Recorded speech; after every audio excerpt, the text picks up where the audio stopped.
নবী পাক সাল্লাল্লাহু তাআলা আলাইহি ওয়াসাল্লামের জামানায় একজন ইহুদির ছেলে নবী পাক সাল্লাল্লাহু তাআলা আলাইহি ওয়াসাল্লামকে যখন মদিনার বাজারে দেখলেন, দেখার পরে সেই ইহুদির ছেলের এতটা মুহাব্বত হয়ে গেল নবীর প্রতি, এতটা ভালোবাসা জন্মে গেল। হলো সেই ইহুদির ছেলে, কিন্তু বিরাদার নবী পাক সাল্লাল্লাহু তাআলা আলাইহি ওয়াসাল্লামকে একবার যতক্ষণ অবধি দিনের মধ্যে দেখে না নিতেন ততক্ষণ অবধি তার দিন কাটতো না, রাত যেত না। এই মতো অবস্থায় যখন এই মতো প্রেমে পড়ে গেলেন, এই মতো নিঢাল হয়ে গেলেন প্রেমের মধ্যে, বিরাদার মিল্লাত ইসলামিয়া, তার বাবা মাকে যেন খবর দেওয়া হলো যে তোমরা তো নবীর প্রতি দুশমনী রাখছো, নবীকে কটু কথা বলছো, কিন্তু তোমার ছেলে নবী পাক সাল্লাল্লাহু আলাইহি ওয়াসাল্লামকে ভালোবাসে, নবীর সাথে জিয়ারত করে, নবী পাক সাল্লাল্লাহু আলাইহি ওয়াসাল্লামকে দেখতে যায় প্রত্যেকদিন, না দেখলে থাকতে পারে না। এই খবর যখন তার মা বাবার কাছে পৌঁছালো, ইহুদি মা বাবার কাছে যখন পৌঁছালো, আল্লাহুস সামাদ, তার মা বাবারা কি করলো, সেই ছেলেকে বাড়িতে যেন বেঁধে রাখতে লাগলো, আটকে দিল। আল্লাহুস সামাদ, সেই ছেলেকে যখন আটকে দেওয়া হলো, একদিন, 2 দিন, 3 দিন, এই মতো কিছুদিন কেটে যায়। বিরাদার ইসলাম, এই মতো কাটতে কাটতে সেই ছেলেকে যখন নবী পাক সাল্লাল্লাহু তাআলা আলাইহি ওয়াসাল্লামের সাথে সাক্ষাৎ করতে দেওয়া হচ্ছে না, জিয়ারত করতে দেওয়া হচ্ছে না, সেই ছেলে যেন আস্তে আস্তে যেন অসুস্থ হয়ে লাগলো, অসুস্থ হয়ে অসুখে পড়ে গেল। সেই ছেলে যেন এই মতো অসুখে পড়লো গো, যেন এই মতো অবস্থায় বড় বড় হাকিম দেখানো হলো, বড় বড় ডাক্তার দেখানো হলো, সমস্ত ডাক্তার দেখিয়ে যেন শেষ হয়ে গেল। এই মতো অবস্থায় ডাক্তাররা বলতে লাগলো, বলে ও ছেলের মা বাবারা গো, এই ছেলে হয়তো আর বাঁচবে না, এই ছেলের যদি শেষ কোনো ইচ্ছা থাকে, এই ছেলের যদি কোনো রকমের আকাঙ্ক্ষা থাকে, এই ছেলের আশাটুকু তোমরা পূর্ণ করে দাও, এই ছেলে কিছুক্ষণের মধ্যেই হয়তো ইন্তেকাল করে যাবে। ইহুদি বাপ মা শেষবারের মতো সেই ছেলেকে যেন জিজ্ঞাসা করলো, ও বাবা, তোমার কোনো রকমের কোনো ইচ্ছা আছে নাকি, তোমার শেষ কোনো আকাঙ্ক্ষা আছে নাকি? সেই ছেলে যেন বলতে লাগলো, ও আব্বা জান, আমি যদি আমার ইচ্ছা প্রকাশ করি, আমি যদি আমার আকাঙ্ক্ষাকে প্রকাশ করি, ও আব্বা জান, আমার আশা কি আপনি পূর্ণ করবেন গো? তার বাবা যেন বলতে লাগলো, ও বেটা, তুমি নিজের আশাকে প্রকাশ করো, আমি নিজের জান দিয়েও তোমার আশাকে পূর্ণ করব। এমতো অবস্থা সেই ইহুদির ছেলে যেন বলতে লাগলো, আব্বা জান, আমি নবী পাক সাল্লাল্লাহু তাআলা আলাইহি ওয়াসাল্লামের মুহাব্বতের জন্য এই মতো অসুখে পড়েছি গো, আমাকে শেষবারের মতো আখিরি জামানার নবী জামানুল হায়া মদিনা সাল্লাল্লাহু তাআলা আলাইহি ওয়াসাল্লামের সাথে একবার যেন জিয়ারত করতে পারি গো। ও আব্বা জান, আপনি একটু নবী পাক সাল্লাল্লাহু তাআলা আলাইহি ওয়াসাল্লামের সাথে যেন আমার সাক্ষাৎ হয়ে যায়, আপনি একটু খবরটা নবী পাক সাল্লাল্লাহু আলাইহি ওয়াসাল্লামের কাছে যেন পৌঁছে দেন। সেই ইহুদির বাপ, সেই ইহুদি ছেলের বাপ রাগে রাগান্বিতও হলো, আবার শেষবারের ইচ্ছা বেটার পূর্ণ করতে হবে। এমতো অবস্থায় সেই ইহুদি যেন ভাবতে লাগলো, আমার কম যদি আমাকে ওর সমাজ থেকে বাইরে করে দেয়, আমার কম যদি আমাকে ওদের থেকে বিচ্ছিন্ন করে দেয়, তবু আমার শেষ ইচ্ছাটা আমার ছেলের আমি পূর্ণ করব। সেই ইহুদি বাপ শেষ ইচ্ছেটা পূর্ণ করবে।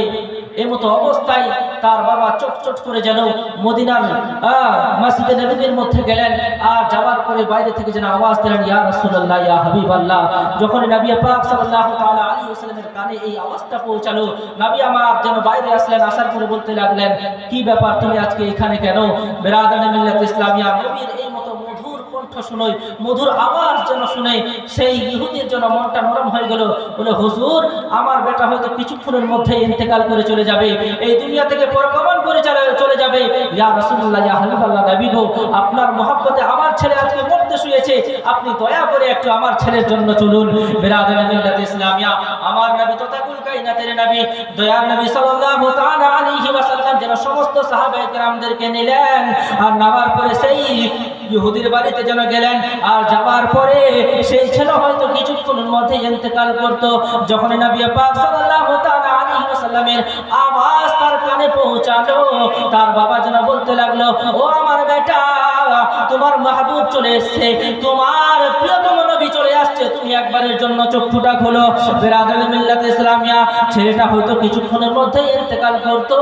যেই মতো নবীর কথা শোনা, বিরাদার মিল্লাত ইসলামিয়া মরা জানেও যেন আবার জান চলে আসে, মরা জানেও আবার জান চলে চক্ষু যেন খুললো, খোলার পরে নবী পাক সাল্লাল্লাহু তাআলা আলাইহি ওয়াসাল্লামের সাথে যেন কথা বললো। কথা বলার পরে নবী পাক সাল্লাল্লাহু তাআলা আলাইহি ওয়াসাল্লাম যে সেই ছেলে যেন বলতে লাগলো, ইয়া রাসূলুল্লাহ, ইয়া হাবিবাল্লাহ, নবী গো, আমি জীবনের মধ্যে কোনোদিন নামাজ পড়িনি, কোনোদিন রোজা রাখিনি, কোন রকমের দান সাদকা করিনি। ইয়া রাসূলুল্লাহ, ইয়া হাবিবাল্লাহ, নবী গো, আমি কি জান্নাতে যেতে পারবো গো নবী? নবী আমার ইরশাদ করেন, ও আমার বেটা, ও আমার সাহাবা, ও আমার আশিক, ও আমার মাহবুব, শুনো গো, শুনো গো, তুমি কলমা পড়ে মুসলমান হয়ে যাও, জান্নাতে পৌঁছানোর সার্টিফিকেট আমি দিয়ে দেব। তুমি আমার প্রতি ঈমান নিয়ে আসো, জান্নাতে পৌঁছার প্রয়োজন আমি তোমাকে জান্নাতে পৌঁছে দেব। বিরাদরে মিল্লাত ইসলামিয়া রিওয়ায়াতের মধ্যে পাওয়া যায়, সেই ইহুদি ছেলে যখন মারা গেল, বিরাদার তার জানাজা যেন গোটা মদিনা শরীফের মধ্যে ঘোরানো হলো। এমতো অবস্থায় তার জানাজায় অসংখ্য লোক হলো।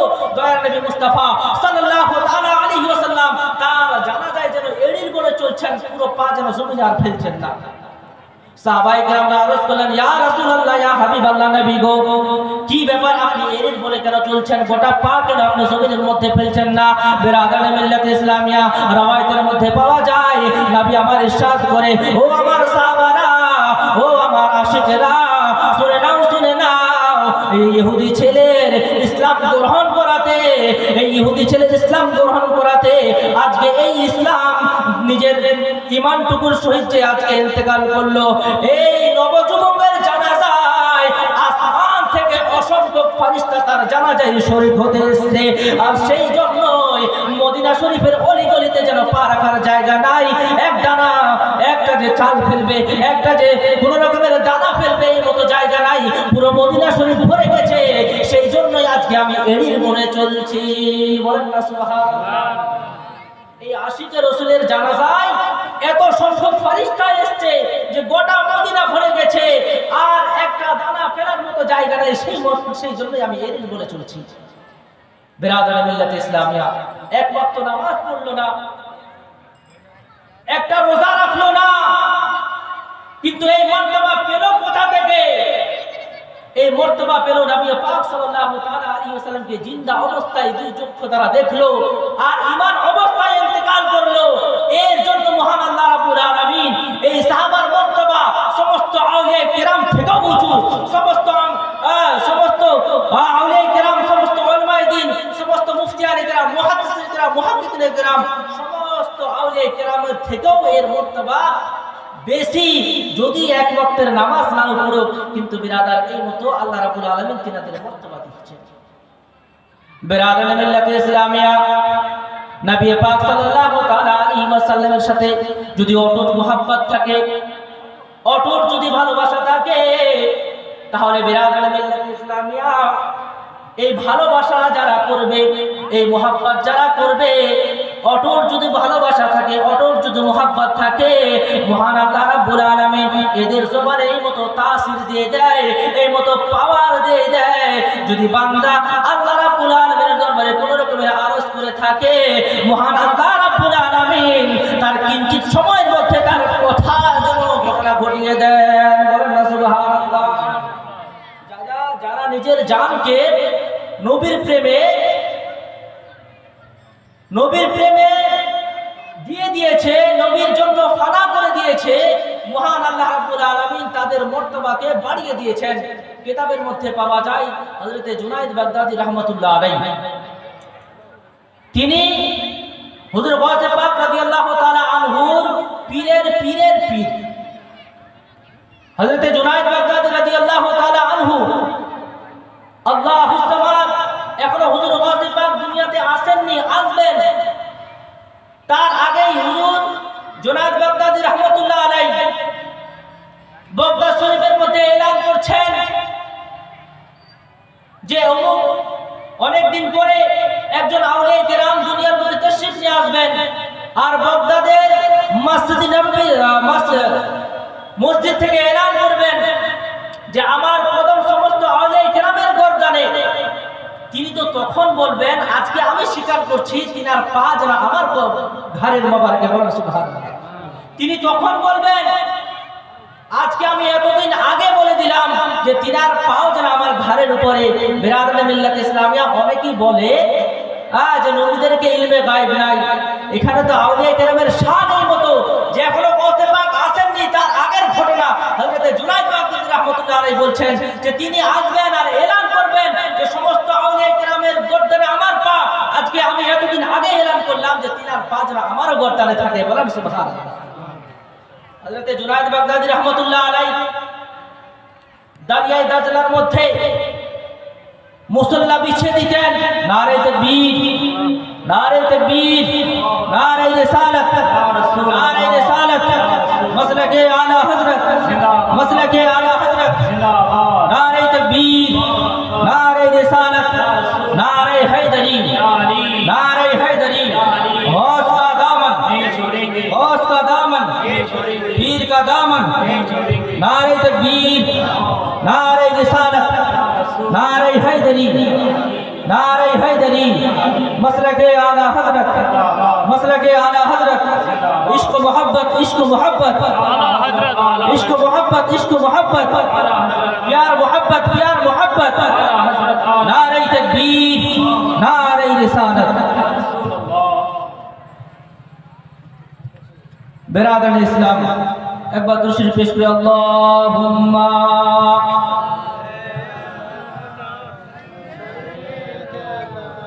मौलाना मुहम्मद वाला वाला सैयदना मौलाना मुहम्मद। बिरादर इस्लाम हजरत जुनायद बागदादी রাদিয়াল্লাহু তাআলা আনহু এমন অবস্থায় দারিয়ায়ে দাজলার মধ্যে মুসল্লাকে বিছিয়ে দিয়েছেন, নামাজ পড়তেন এই মুসল্লার উপরে। দরিয়ার মধ্যে আল্লাহ রাব্বুল আলামিন কি কারামত তিনাকে আদা করেছিলেন, কতটা পাওয়ার দিয়েছিলেন মহান আল্লাহ রাব্বুল আলামিনের তরফ থেকে। বিরাদর মিল্লাত ইসলামিয়া একজন আওয়াজ দিলেন, যেন আওয়াজ দিল, ও নৌকার মাঝি, ও নৌকার মাঝি, আমাকে ওই পার হতে হবে গো, আমাকে দয়া করে একটু আপনি পার করে দেন। বিরাদর মিল্লাত ইসলামিয়া হযরত জুনায়েদ বাগদাদী রাহমাতুল্লাহ আলাইহি যেন আসলেন।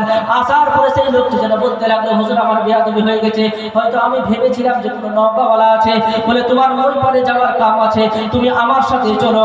বিরাদর মিল্লাত ইসলামিয়া হযরত জুনায়েদ বাগদাদী রাদিয়াল্লাহু তাআলা আনহু সেই লোকটিকে যেন নিজের মুসাল্লায় উঠালেন। উঠানোর পরে সেই লোকটিকে যেন বলতে লাগলেন, ও আমার ভাই, তুমি আমার কাঁধে হাত রাখো আর ইয়া জুনায়েদ করতেও থাকো। আল্লাহ রাব্বুল আলামিন ইয়া জুনায়েদ করার বদৌলতে তোমাকে দরিয়া পার করে দিবে। বলেন সুবহানাল্লাহ। তুমি ইয়া জুনায়েদ করো, মহান আল্লাহ রাব্বুল আলামিন এই দুনিয়া তোমাকে পার করে দিবে। বিরাদর মিল্লাত ইসলামিয়া হযরত জুনায়েদ বাগদাদী রাহমাতুল্লাহ আলাইহির সাথে যখন নদী পার হতে লাগলেন, কিছু দূর যাওয়ার পরে যখন মধ্য অবস্থায় চলে এসেছেন গো, শয়তান যেন বাহাকাতে লাগলো, শয়তান যেন ফুসলাতে লাগলো, ও আমার ভাই, তুমি ইয়া আল্লাহ বাদ দিয়ে ইয়া জুনায়েদ করছো, তুমি কি শিরক করছো?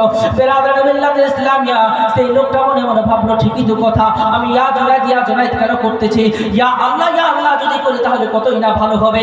বিরাদর মিল্লাত ইসলামিয়া এমন অবস্থায় সেই লোকটি যেন ইয়া জুনায়েদ বাদ দিয়ে ইয়া আল্লাহ যেন করতে লাগলো গো। বিরাদর মিল্লাত ইসলামিয়া যেই মতো ইয়া আল্লাহ করা, সেই লোকটা যেন আস্তে আস্তে ডুবে যেতে লাগলো। বিরাদর মিল্লাত ইসলামিয়া এমতো অবস্থায় যখন লোকটা পুরোপুরি ডুবে গেল, হযরত জুনায়েদ বাগদাদী রাদিয়াল্লাহু তাআলা আনহু যেন তার হাত ধরে যেন আবার উঠালো আর লোকটাকে যেন জিজ্ঞাসা করলো, ও আমার ভাই, তোমাকে আমি ইয়া জুনায়েদ করতে বলেছিলাম, তুমি ইয়া আল্লাহ কোনে বললে? বিরাদর মিল্লাত ইসলামিয়া সেই লোকটি যেন বলতে লাগলো, আমার মনে হলো যে ইয়া আল্লাহ বলে হয়তো আমি পার হয়ে যাব, ইয়া জুনায়েদ কেন বলবো? ইয়া আল্লাহ বলা তো সব থেকে অতি উত্তম। বিরাদর মিল্লাত ইসলামিয়া হযরত জুনায়েদ বাগদাদী রাদিয়াল্লাহু তাআলা আনহু যেন ইরশাদ করেন, ও আমার ভাই, তুমি এখন অবধি জুনায়েদ অবধি পৌঁছাতে পারোনি, জুনায়েদের দরবারে অবধি পৌঁছাতে পারোনি, তুমি আল্লাহর কাছে কেমন করে পৌঁছাবে? বলেন সুবহানাল্লাহ। তুমি এখন জুনায়েদ অবধি পৌঁছাতে পারলে না, আর ইয়া আল্লাহ বলছো, আল্লাহর কাছে কেমন করে পৌঁছাবো? আজকে যারা বলে যে আউলিয়া কেরামকে মানার প্রয়োজন নাই, আউলিয়া কেরামরা কি করবে, আউলিয়া কেরামের জিয়ারত করতে যাওয়ার দরকার নাই, বিরাদর মিল্লাত ইসলামিয়া এইরকম ঘটনা থেকে, এইরকম কারামাত থেকে আমাদেরকে সবক নেওয়ার প্রয়োজন আছে। যে আউলিয়া কেরামের প্রয়োজন আছে কি নাই। বিরাদরানে মিল্লাত ইসলামিয়া, বক্তা যেহেতু চলে এসছে, সময় নিব না, হযরতকে তুলে দিব। আর আমি আয়াতে কারিমা তেলাওয়াত করেছিলাম, ইন কুনতুম তুহিব্বুনাল্লাহ হাত্তা ইউহিব্বুকুমুল্লাহ, কুল ইন কুনতুম তুহিব্বুনাল্লাহ হাত্তা ইউহিব্বুকুমুল্লাহ। এ রাসূল আপনি বলে দেন, যদি আমাকে পেতে চায় তবে তারা তোমার ইত্তেবা করে। তো বিরাদরানে মিল্লাত ইসলামিয়া, নবীকে পেতে গেলে আমাদের আইডিয়াল হলো সাহাবায়ে কেরাম, আমাদের আইডিয়াল হলো আউলিয়ায়ে কেরাম, আমাদের আইডিয়া হলো বড় বড় উলামায়ে কেরাম, মুফতিয়ানে কেরাম, মুহাদ্দিসিনে কেরাম। তিনাদের ফলো করে যদি আমরা চলি, তাহলে নিশ্চয়ই আল্লাহ রাব্বুল আলামিন আমাদেরকে সঠিক পথে রাখবেন। নচেত যদি বিরাদার ডাক্তার জাকির টাকির ওটা এদিকে ওদিকে যদি ভাটকাই, তাহলে বিরাদার ভাটকিয়ে থেকে যাব। এই বলে আমার বক্তব্য গীত বললাম। বলাতে ভাষাতে কোনো রকমের ত্রুটি হয়ে থাকলে আল্লাহর রাস্তায় ক্ষমা রাখছি। আমি তওবা করছি, আস্তাগফিরুল্লাহ, তওবা আস্তাগফিরুল্লাহ রাব্বি মিন কুল্লি যামবিন ওয়া আতুবু ইলাইহি। আসসালামু আলাইকুম ওয়া রাহমাতুল্লাহি ওয়া বারাকাতুহু। আলোর সঠিক পথ লাইক করুন, সাবস্ক্রাইব করুন।